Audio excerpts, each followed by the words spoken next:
Introduction to cost accounting, cost concept, cost behavior analysis, and cost accounting cycle.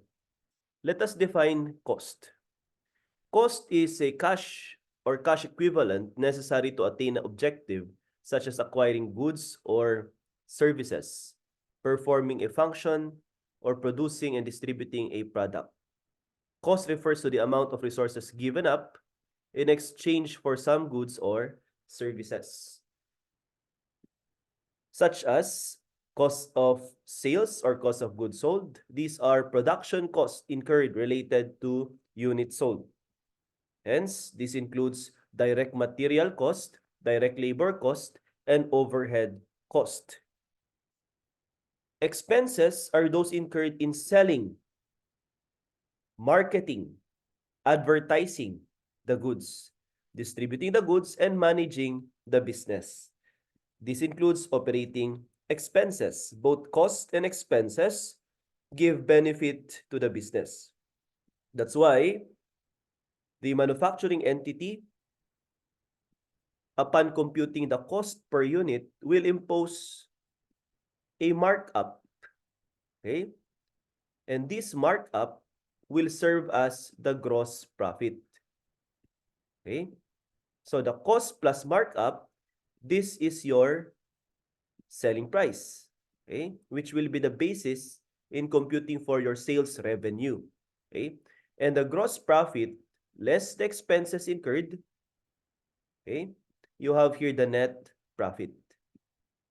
Okay.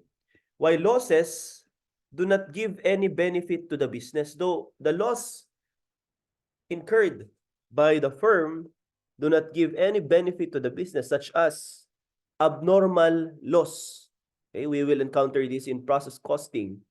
These abnormal losses in producing a unit, okay, shall be treated as expense. It will not give benefit to the business, definitely, okay, but it will be treated as expense. It will be deducted from the gross profit. But there are expenses such as selling, definitely marketing, advertising. These are expenses incurred that will provide benefit to the company to boost the sales. Okay, so take note of that. Now, aside from the losses, okay, cost and cost of goods sold or expenses, okay, we have here the different cost classifications as to the type. Okay, now cost accounting is an expanded phase of financial accounting which informs management promptly with the cost of rendering particular service, buying and selling a product, and producing a product. It is the field of accounting that measures, records, and reports information about cost. So the focus here is to determine the cost, okay, of the product, so that the firm will be guided on how much markup, okay, will be imposed to compute for the selling price. Okay, because if the firm failed to compute the true cost of producing the product, the firm might incur losses, okay, or they can have a lower profit. Okay, so determining the cost, okay, depending on the method, okay, that we will be discussing later, is very significant in order for the firm to obtain, okay, a margin or gross profit. Okay, and definitely after deducting expenses, net profit instead of net loss. Okay, now let's proceed to the different cost for different purpose. As to the type of cost, we have here the product cost. For merchandising companies, product cost are those incurred to acquire the merchandise. That includes the purchase of the merchandise, the transportation cost, insurance, etc. In merchandising, okay, this is what we call as buy and sell business. So the cost of buying or purchasing the product, okay, that is the product cost for the merchandiser. Okay? And the cost or purchase price, the merchandising company will just impose a markup, okay, to determine the selling price. That is how simple merchandising company determines the cost. For manufacturing company, it's different. The product cost are the cost incurred to manufacture the products. So, they have to consider direct material cost, direct labor cost, okay? And we also have the factory overhead cost, okay? And in determining this cost, we could either apply actual costing system, normal costing system, or standard costing system. Okay? For actual costing system, direct material and direct labor as well as overhead, okay? All these costs shall be computed based on their actual cost. Okay?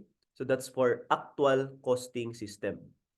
Actual direct material plus actual direct labor plus actual factory overhead.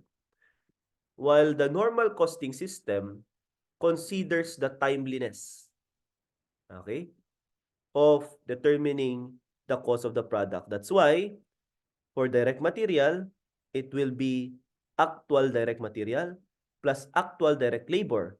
But for overhead, okay, instead of using actual, okay, we use the applied overhead. Okay? And the applied overhead, again, is equivalent to predetermined overhead rate. Okay? Multiply this by the actual activity level. Okay? Actual activity level. Okay. While for standard costing, this is normally for internal, okay, purposes. We base it on standard labor or material, standard labor, and standard, okay, overhead, or simply budgeted. Okay? So, if the problem is silent, okay, we apply the normal costing system. Okay? We apply the normal costing system. Now, this includes material, labor, factory overhead, product cost of units sold are recognized as expense as cost of goods sold. So if, okay, the product has already been sold, then the product cost is treated as cost of goods sold and it is deductible, okay, as expense from the sales revenue. Okay? So, normally for presentation purposes, okay, instead of deducting the word the amount of expense, okay, outrightly, we use cost of goods sold, okay, to segregate the cost, the expense from selling the product, and or the product cost, I should say, and the expense from marketing, okay, the product or selling the product. Okay? So the cost of goods sold, this is the expense deducted from the sales to get the gross margin. While other expenses like selling, admin, okay, managing expenses, okay, these are expenses deducted from gross profit to determine the net profit.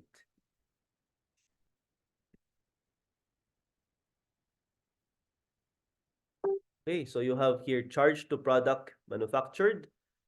Now, if, okay, the product cost, okay, incurred during the period and it is charged to the products manufactured, so you have here factory or factory overhead, direct labor, direct material. If it is put into process, okay, and it will become finished goods, okay, the question now here is whether the so-called goods are already sold. If the answer is yes, it is treated as cost of goods sold.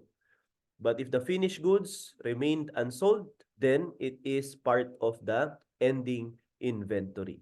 Okay, the finished goods ending inventory. Period cost. Okay? So you have product cost and period cost. For product cost, you have here expense, cost of goods sold. For period cost, you also have expense, but this is not a cost of goods sold.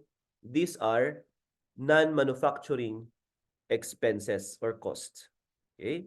Which include selling, administrative, research and development cost. Okay? These costs are expensed in the period of incurrence and do not become part of cost of inventory.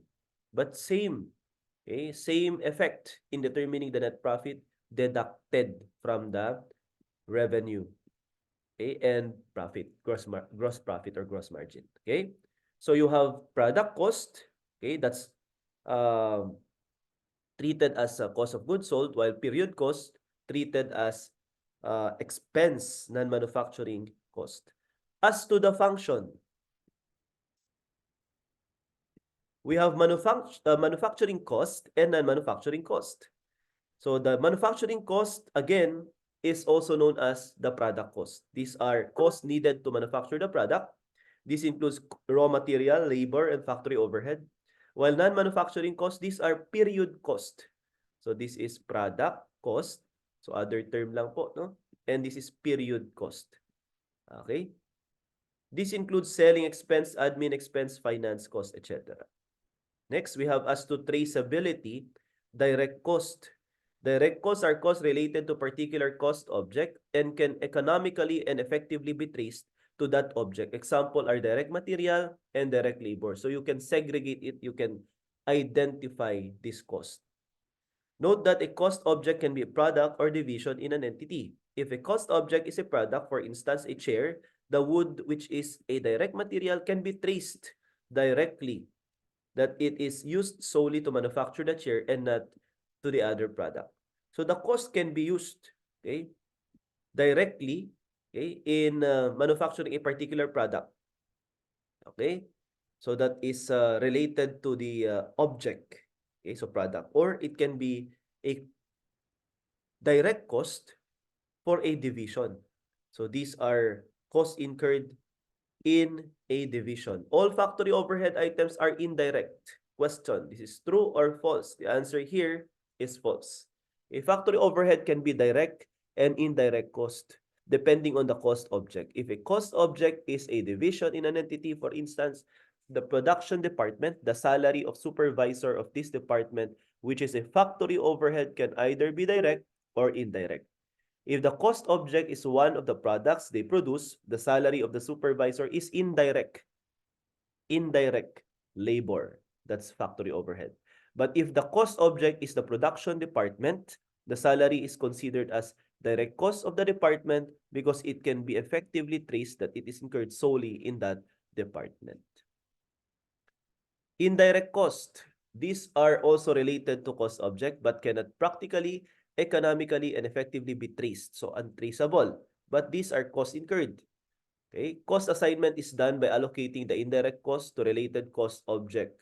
Samples are some factory overhead items that cannot be economically and effectively traced to a cost object, indirect factory overhead. Okay? So for example, we have depreciation, okay, utilities, okay, etc. Now, for decision making, you will learn this in your management advisory service na subject.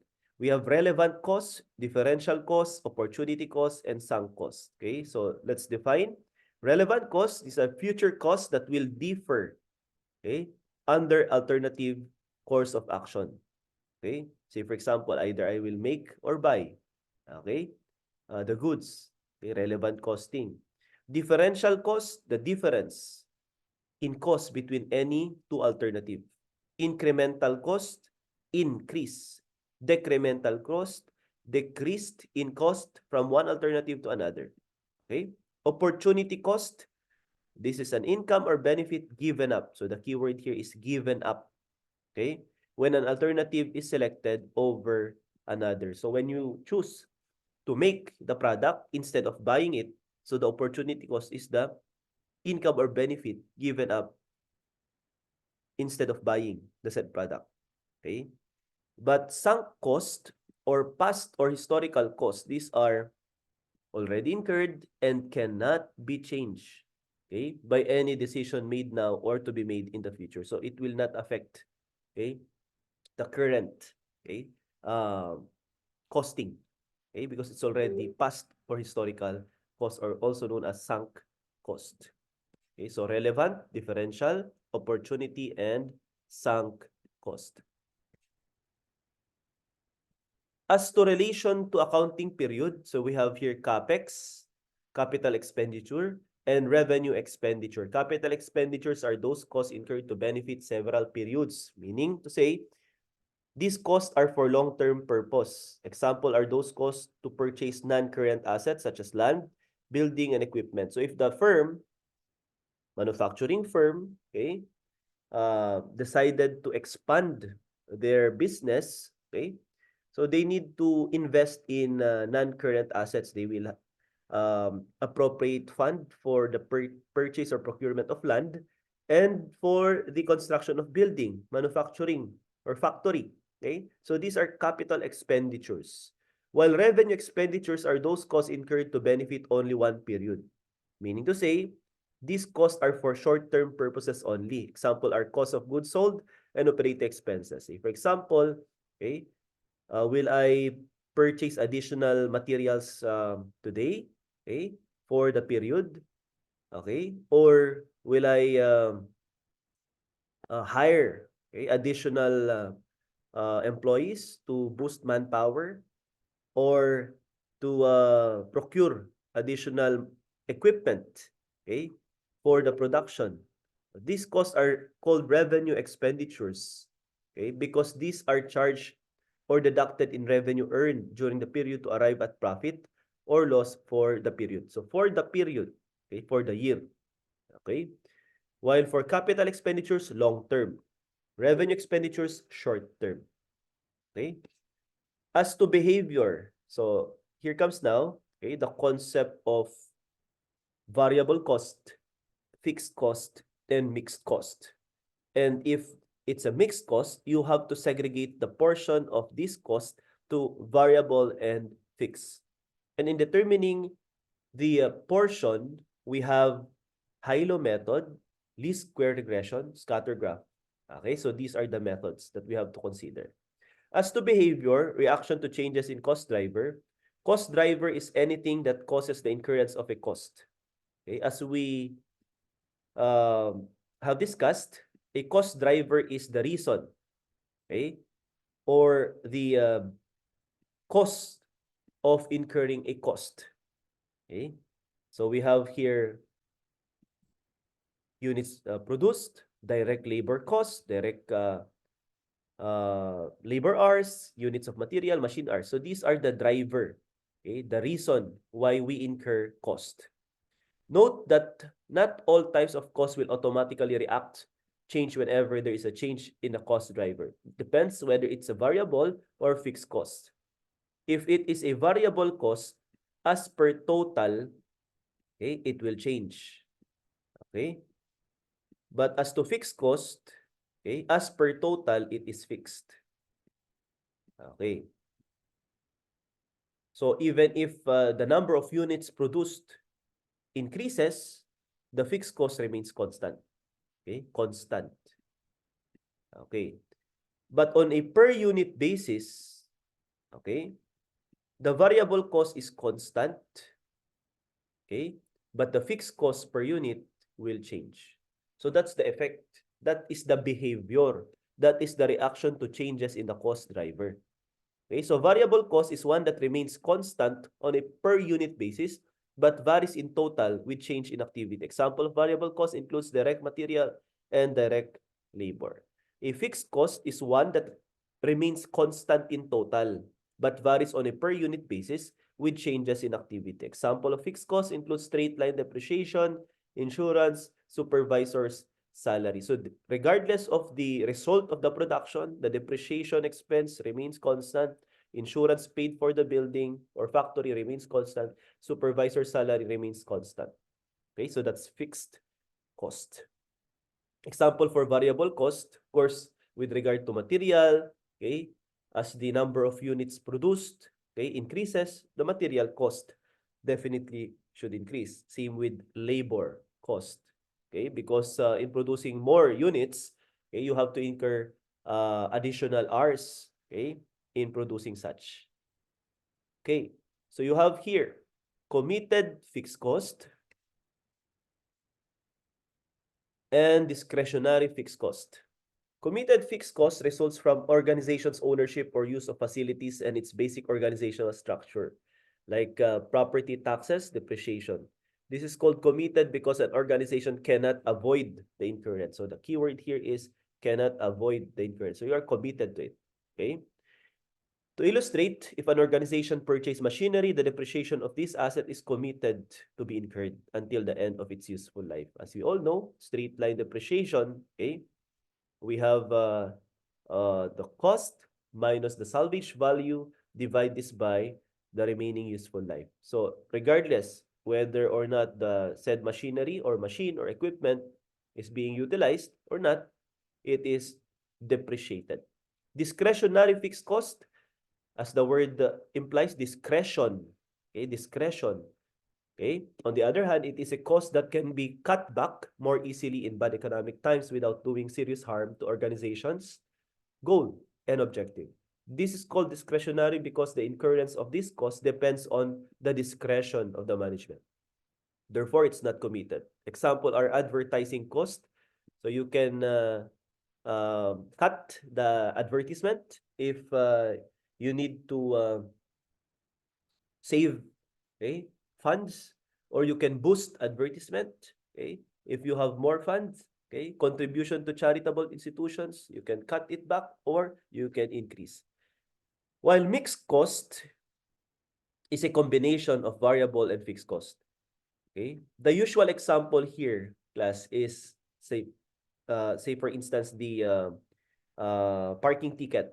Okay, uh, in a mall, okay, or an establishment wherein there is a parking fee, they normally or usually impose a fixed fee for the first few hours. Say, for example, first 3 hours, you have to pay 50 pesos. And in excess of the 3 hour, okay, additional hour, you have to pay 10 pesos. So the variable portion is the 10 pesos, the fixed portion is the 50 pesos. So that's mixed cost. Okay, that's a concept of mixed cost. So there is a portion that is fixed and there's a portion that's variable. So what we have to do is to segregate this cost. Okay, so you have to apply high-low method, okay, least square regression, scatter graph. Okay, so for mixed costs, okay, again, it's a combination of variable and fixed cost.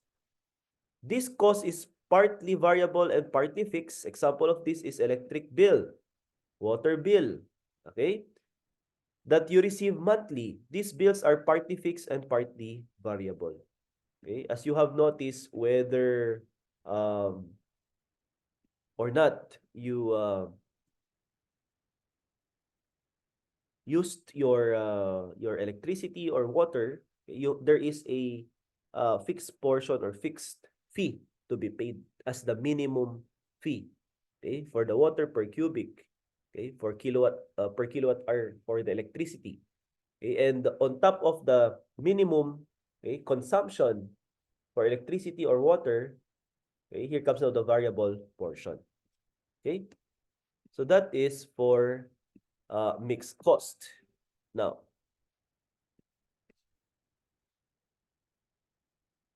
cost behavior refers to the way costs change with respect to change in activity level, and sometimes called as cost driver, such as production or sales volume, labor, machine hours. So as the number of hours incurred increases, okay, the said cost would either be increased, and that's variable, or it will remain constant, that's fixed.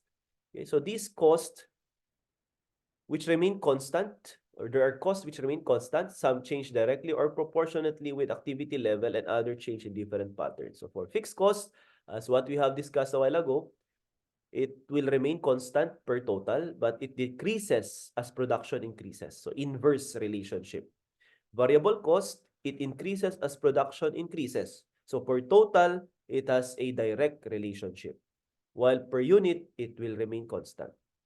While for mixed cost, okay, as okay, per total, it increases less proportionately as production increase. So there is a direct proportion, okay, but it will increase less proportionately.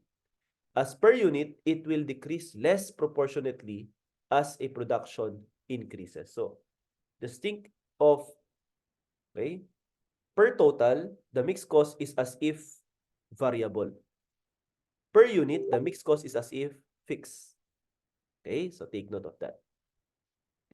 Cost behavior assumption. So you have to determine the relevant range because if the cost incurred is outside, if this is outside the relevant range, okay, it is known as an outlier.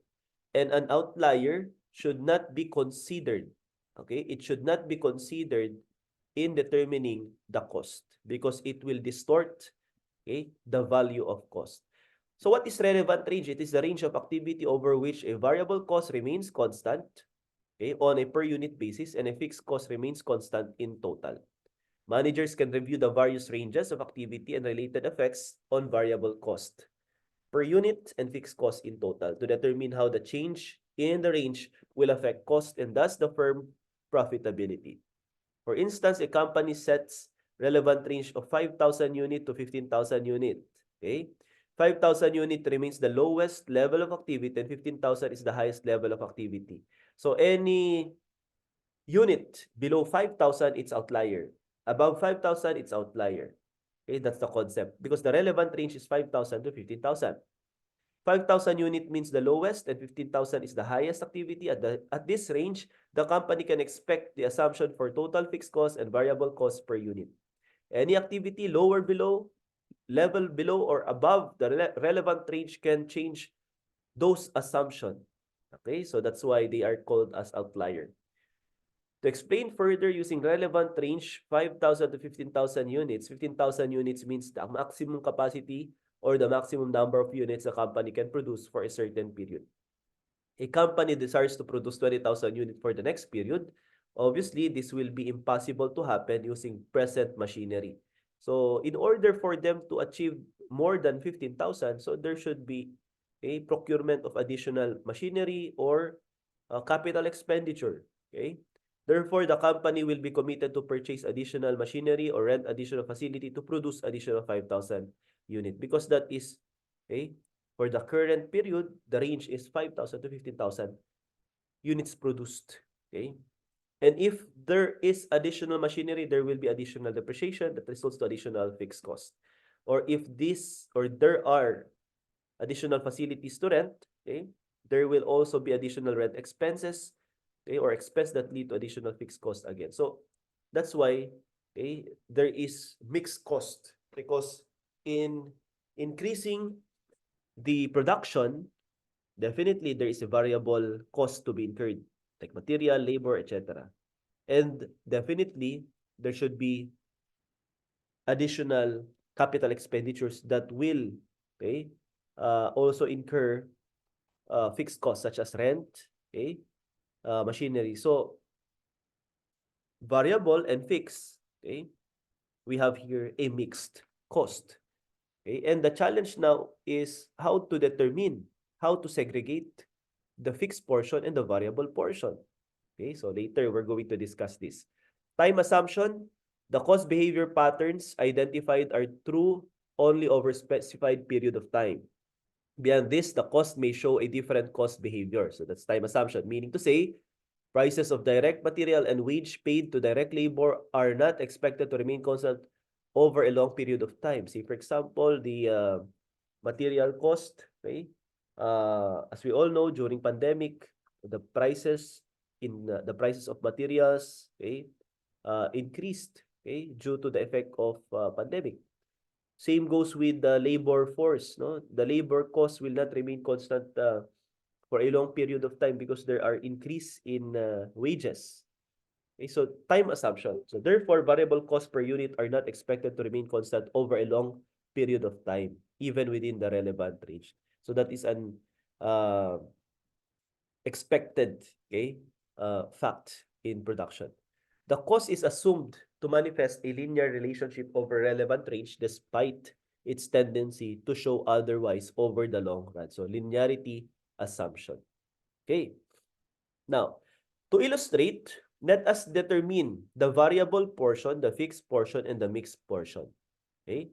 Jason Manufacturing Company has the following information available regarding cost at various level of monthly production. So, direct material at 14,000 units, okay, production, and 20,000 units produced. So, as you will notice, per total, it changes from 70 to 100. Direct labor, it also changes from 56 to 80. Indirect material, it changes, okay, per total from 21 to 30. As the volume increases, okay, the cost increases. So direct, so that's variable. Okay. While for supervisor salary per total, it's constant. So this can be fixed. Okay, it can be treated as fixed cost. Okay, so these are variable cost. Depreciation on plant asset from 10,000, it remains constant 10,000 as the unit or volume increases. So this is also fixed cost. Okay. While for maintenance, we have here 32,000. Okay. It increased to 44,000. Utilities, 15,000 to 21,000. Okay.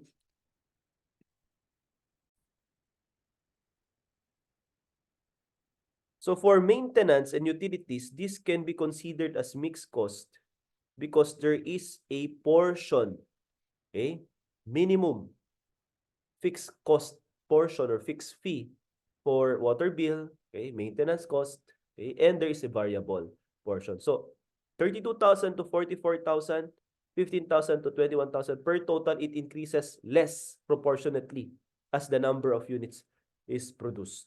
So per total, it changes, but okay, lesser. Okay. Insurance on plant asset, this is fixed. So it's constant. 1616. Property tax on plant asset, this is constant. 2,000, 2,000. So these are fixed cost. Okay? So that's how we determine the cost. Okay? The challenge now is how to segregate the mixed cost to determine the variable portion and the fixed portion. Okay? So you have to determine first, okay, the different costs. So identify each cost as being variable, fixed, mixed. Determine the variable cost per unit and fixed cost per month. Predict the total cost for monthly production volume of 6,000 units. Solution, so you have here variable, okay, direct material, direct labor, indirect, variable, supervisor salary, depreciation on plant asset, fixed, okay, the maintenance and utilities, mixed, and insurance on plant asset, fixed cost. Okay, so you have here the discussion. In the illustration above, two amounts are given for each type of cost for two activity levels, 14,000 and 20,000 units. Among the three types of cost, fixed cost is easiest one to identify because it remains constant. Okay?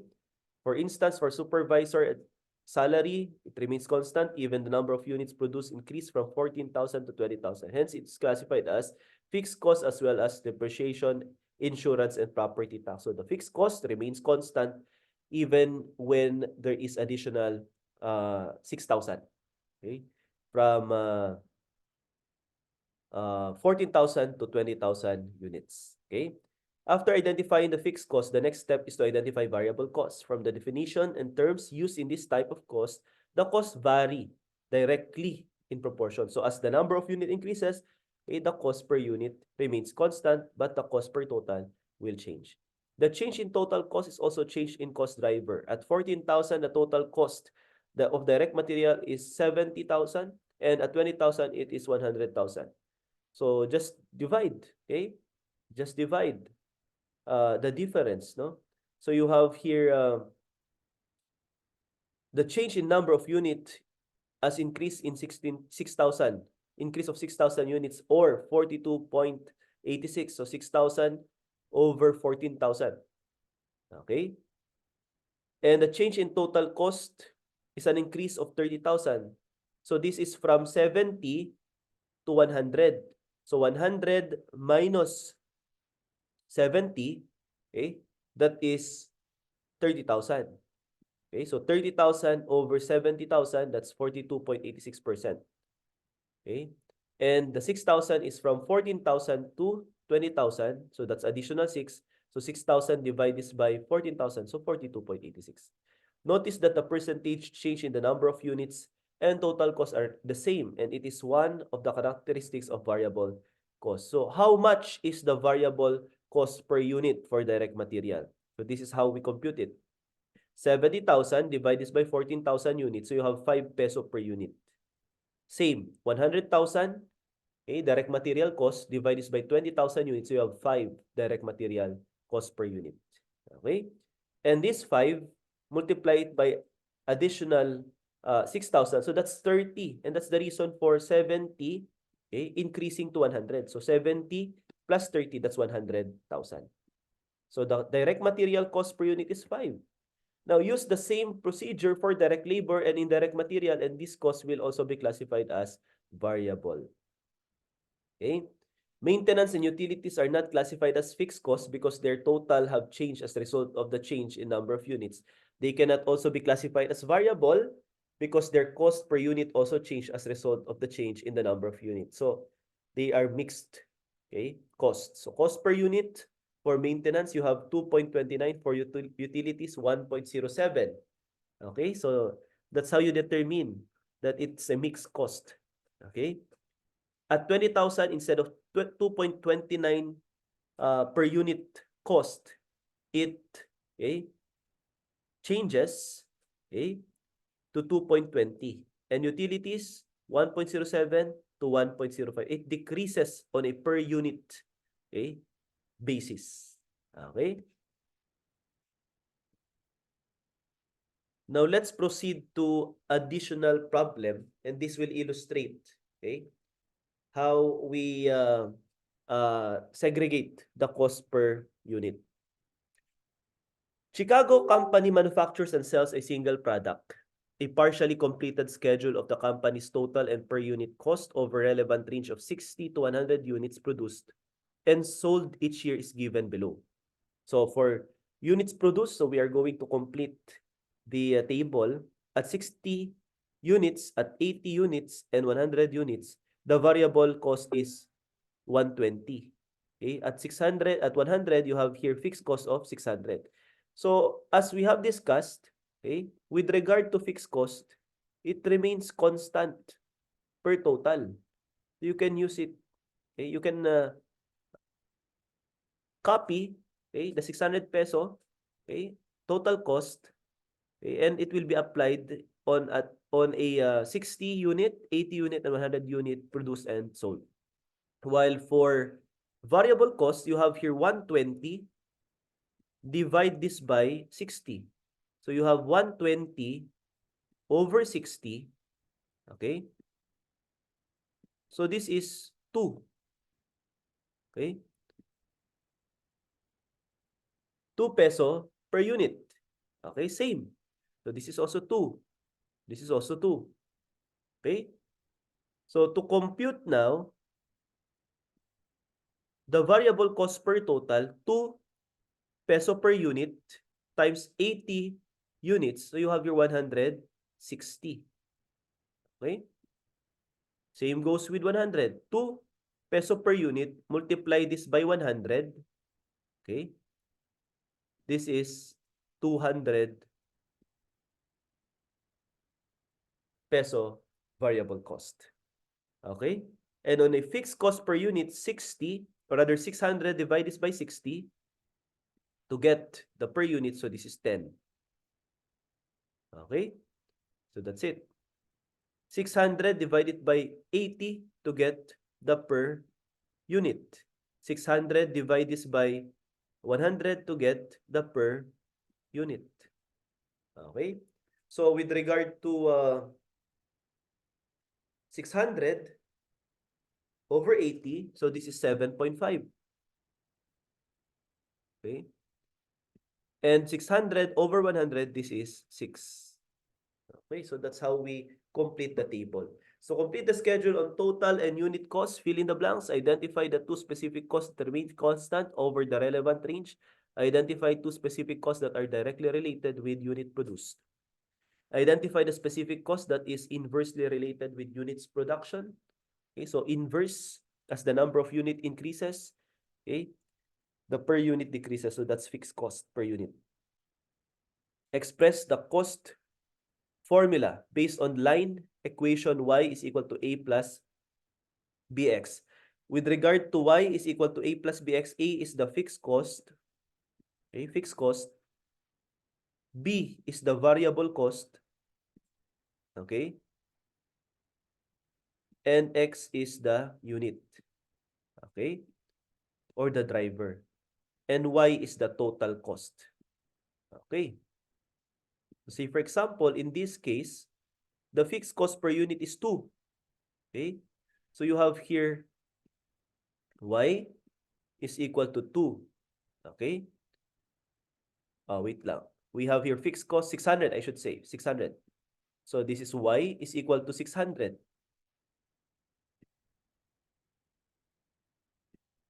Okay? Plus 2x. Okay? Plus 2x. So you have 600 plus 2, that's variable cost per unit, x. So that is the linear equation.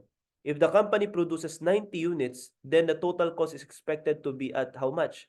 So 600, apply the formula, plus 2 times 90. Okay? So that is 180 plus 600. This is 780. Okay? That's the total cost, okay, for item number 6. Okay. So solutions and discussion. So you have here, okay, the first step is to determine the fixed cost and divide this by the number of units produced to get the fixed cost per unit, 10, 7.5, and 6. Okay, the second step is to determine the variable cost per unit. Again, you have 120 divided by 60, that's 2. And this 2 peso per unit remains constant on a per unit basis. Okay, so you have 160 and 200. Okay? And we also determined, okay, a while ago, the cost formula. Okay. Now let's proceed to cost estimation, segregation of mixed costs into variable and fixed element. So we have here the 5 steps or 5 methods: high-low method, least square, scatter graph, engineering method, accounting analysis method.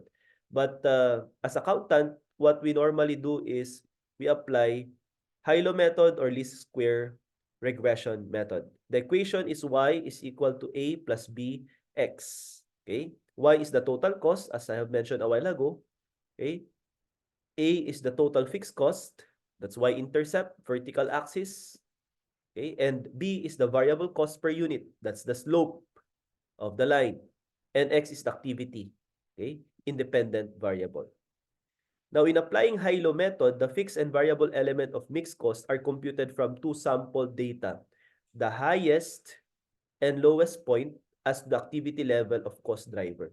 For analysis purpose, the high-low method usually produces a reasonable, not a precise. Okay, this is not a precise estimate.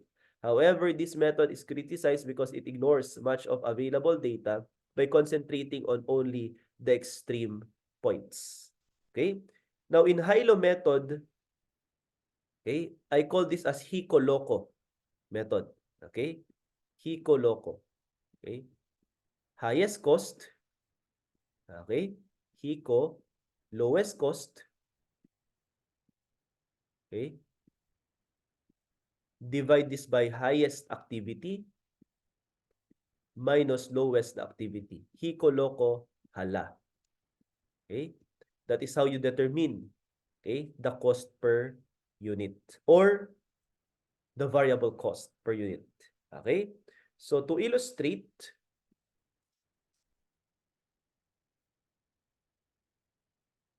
we have here separation of fixed and variable cost component. Machine hours and electricity costs for Indiana industries for 2020 were as follows. So you have here machine hours. So this is the cost driver. So determine first the driver. You have to select the highest activity. So 252919313833413520003747. So this is the highest activity. Okay? And get the cost of the highest activity. So that's HICO, highest cost. And select the lowest activity. This is the lowest activity 19 and get the cost.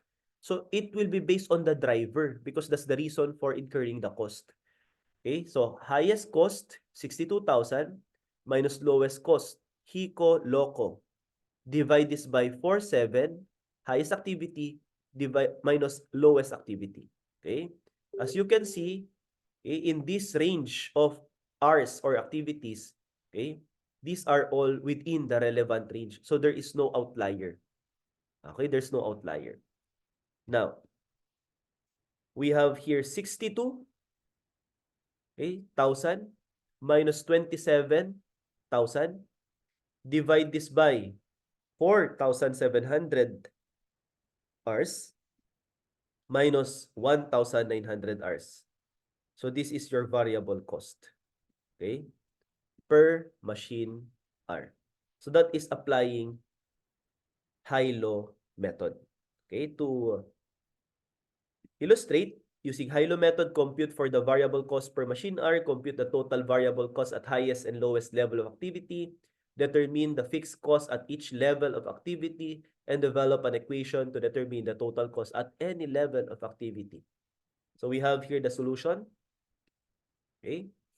As identified a while ago, the 62,000 cost, highest cost, total highest cost, okay, and 27,000, the total lowest cost, but this is based on the machine hours, activity, highest activity, and 19, the lowest activity.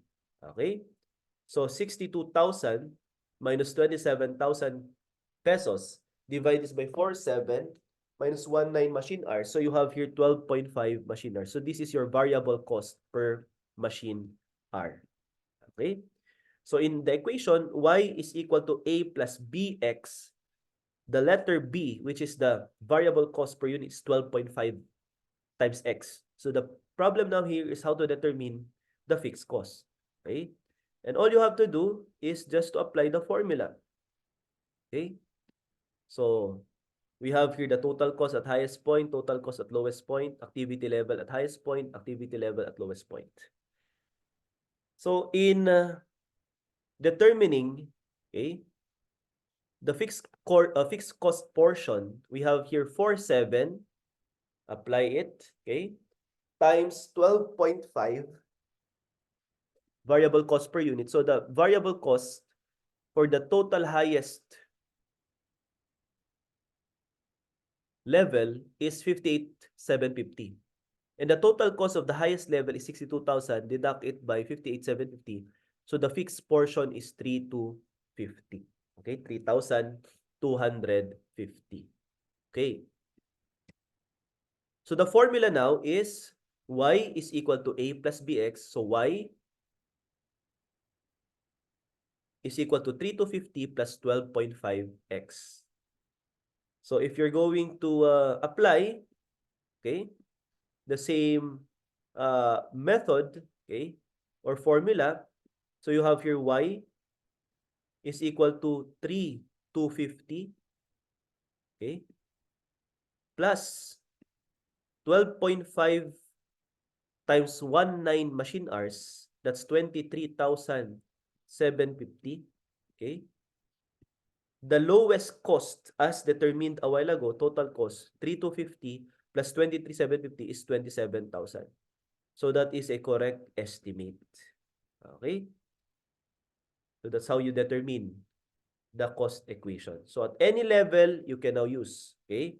At, say for example, 3,000 machine hours, multiply this by 12.5 plus 3,250, that's the total cost. At 4,000 machine hours, multiply it by 12.5 plus 3,250, that is the total cost. Okay. Another illustration, okay, for high-low method. Los Angeles company wants to conduct an analysis of behavior of the maintenance cost of its factory equipment in relation to the number of units produced using such equipment. Historical costs and production data were gathered for the past 10 months. So the basis is the driver produced, and we have here the cost, peso sign. Okay? So the first step is determine the highest activity. Okay? Highest activity and lowest activity. Okay? But this should be within the relevant range. It means that you have to disregard any outlier. So 450, 200, 700, 700, 600, 400, 800. So this is the highest, 800. Okay? And this is the cost. HICO is 4.5. Okay? How about the lowest activity? Sir, this is the lowest activity, 25. Okay? But as you can see, okay, the cost incurred is 125. And this can be treated as an outlier, which may distort, okay, the valuation or the equation. Okay? Valuation of cost or the equation. So instead of using 25 as the lowest activity, we have to use 200 as the lowest activity, and this is the lowest cost. Okay? So let us first try this format. Okay? So, we have here HICO, LOCO. Okay? Divide this by highest activity minus lowest activity. Okay? HICO, LOCO. Okay? Divide it by hala. Okay? So that's the formula. Now, the highest activity cost at 800 is 4,500. And the lowest activity cost at 200 is 2,250. Okay, so you have 800 minus 200. Okay. Then the variable cost per unit is equivalent to 4,500 minus 2,250. That's 2,250. And 800 minus 200, that is 600. So 2,250 divided by 600. So the variable cost per unit, okay, is 3.75. Okay, per unit. So the formula now is y is equal to a plus bx. Okay? In this case, you have 3.75. So in applying for the said formula, y is equal to a plus bx. Let us assume that 4,500 as the highest cost is your total cost.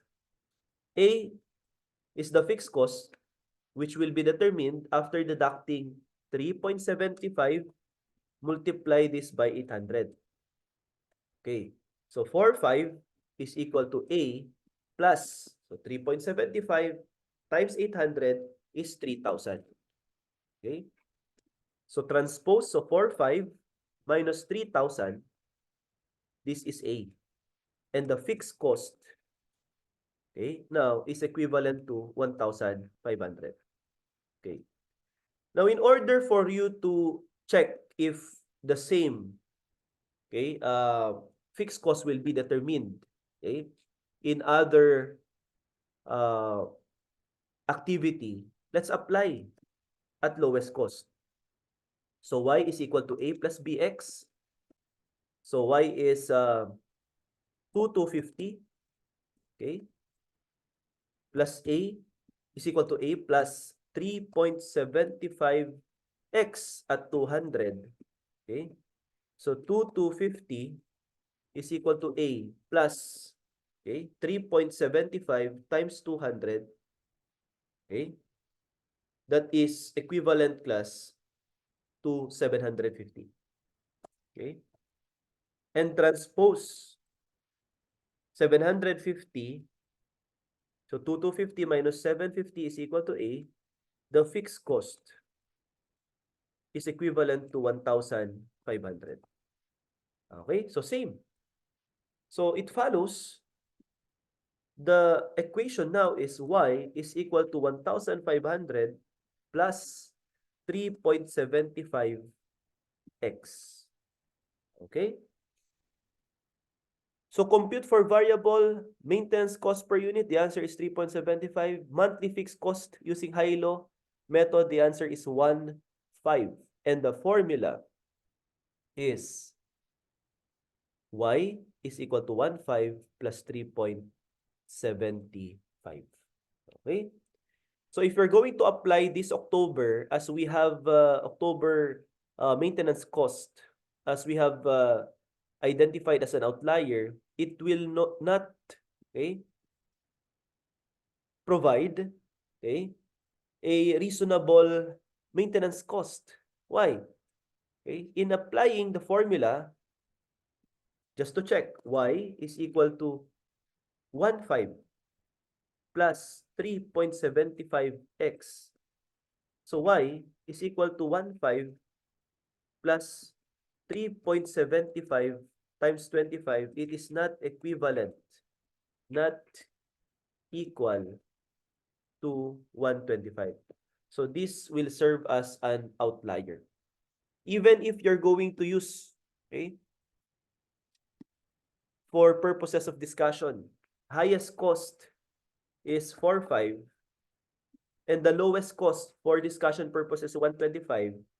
Divide this by highest activity 800 minus 25, okay, to determine the so-called variable cost per unit.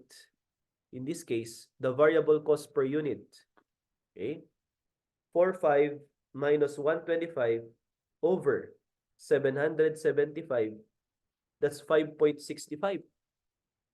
Okay, 5.65 per unit.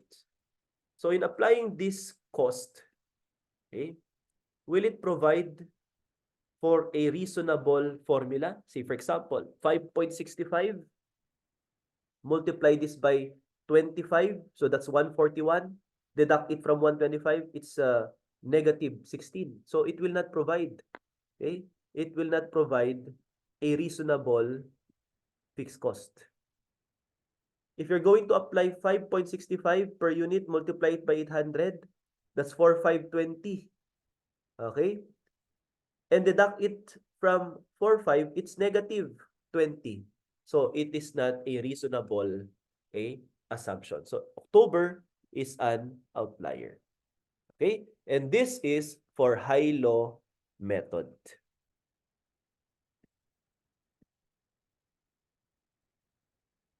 The next part of our discussion will be least square regression method.